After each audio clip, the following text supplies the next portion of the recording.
minus 3. Oh. Nagbabaga ang mga kamay. Alferez. Pwede rin na first field goal para dito sa DFS. Saan sa second quarter?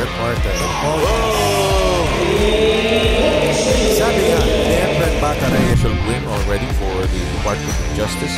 Batalyon, back to business.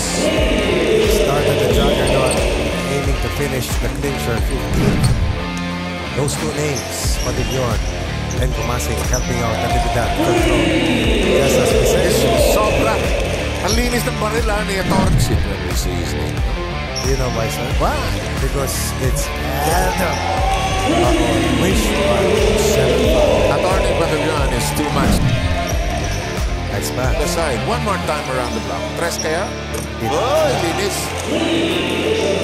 The first one was almost, the second one was isang mata lang sa Rolando. Ito na naman. Sa kanto. Dalawa! Ang ganda naman. Habang kinukwento namin for the